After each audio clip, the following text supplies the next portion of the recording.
tell us the situation, the most obvious question. What are you guys practicing on the soccer field for? Well, unfortunately we had a bad rain this morning, but hey, like anything else in baseball, you have to adjust and find a way. And I told the guys, the only thing we can't control is our field's too wet. We can't control that, so let's get on the field, and it's better than practicing inside the gym. So we're gonna try and make the best out of it, and get ready for tomorrow. That's all we can do now. Coach, tell me a little bit about Edinburg, what kind of team they are, and how you guys are prepared.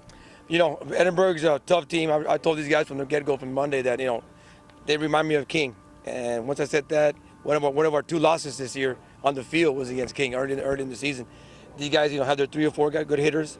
They'll come after you. They put pressure on our defense, and we have to be ready. I know we talked about Sharon last week. That was a big game, but that's behind us now. Our goal is to get deep in the playoffs, and our task at hand is to beat Edinburg this week. So hopefully we'll come out and play like we did last week and get ready and come out with a W. And Coach, what have you done this week to make sure that your kids don't have, I guess I could call it a hangover after beating a team that was ranked so highly in the state? What have you done? What have you told the kids? I told them, hey, it's done with. It was a big win. Enjoy it over the weekend, but we step on Monday, it's done with. They know that once we step on the field on Monday, there was no more Sheridan anymore. Of course, it was a big win. It was an emotional win, and people still want to talk about it. But I think these kids, from maturity-wise, they this is where their maturity comes in. That our goal is to get deep in the playoffs, and it's done with. Now we have to prepare for Edinburg, and that's just a tribute to our leaders that getting themselves prepared and for the rest of the team prepared. So it made my job a lot easier. Coach, after the last game, you came back home. This week you're getting ready for practice. What is the one thing you took away from your first game that you wanted to improve on in practice this week? I think improve-wise, is the mental part of the game. Hey, it's baseball in a 1-game playoff. There's no letdown. There's no wall. I think we have to stay focused from the first pitch to the last. We talk about it all the time and for the whole year, but now in the playoffs, it's a do or die. And I think in the last game between the 4th and 5th inning, we kind of slowed down a little bit and say, hey guys, there's no letdown. We waited to the end to try to make some damage. I told them every inning that we're going to prepare practices.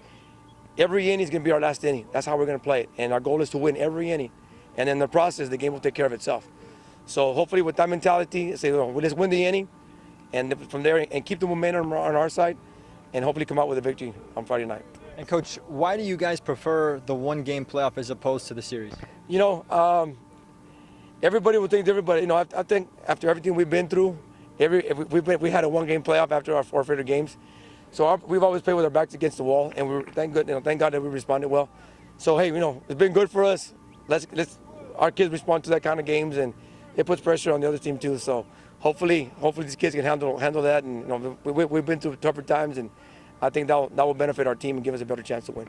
I got to ask about the crowd you guys bring, the noisemakers. I know it's something you guys fought for. Mm-hmm. What is it about the noisemakers and what tell me about how big of an advantage it is having what role the crowd plays and why you guys push for those noisemakers so much? We call it our 10th man. It's our 10th man. It's known around our region everywhere that when you play United, they bring a noise. And if you're not used to that, it gets in your head. And I think our kids feed off of that energy, feed off that enthusiasm. And a lot of people say, well, it's too much noise. Well, hey, it's a playoff game. It's about the excitement of the game. It's about what the kids feed off of that energy. And like I said earlier, it's our 10th man, and our crowd gets behind us, and we feed off our own crowd. And hopefully we play like that from the first pitch to the last, and we'll use it to our advantage. Coach, what are you thinking about for your pitching rotation? Omero, he's our horse. He's the one that brought us. He's a guy that's been through us, a steady one throughout the series, throughout the whole season. And everybody, Andrew Aguilar and Saito will also be ready. If I have to bring one guy in to come and get one out, then that's what I need to be in a 1-game playoff. Everything goes. So Omero will be the man on the mound.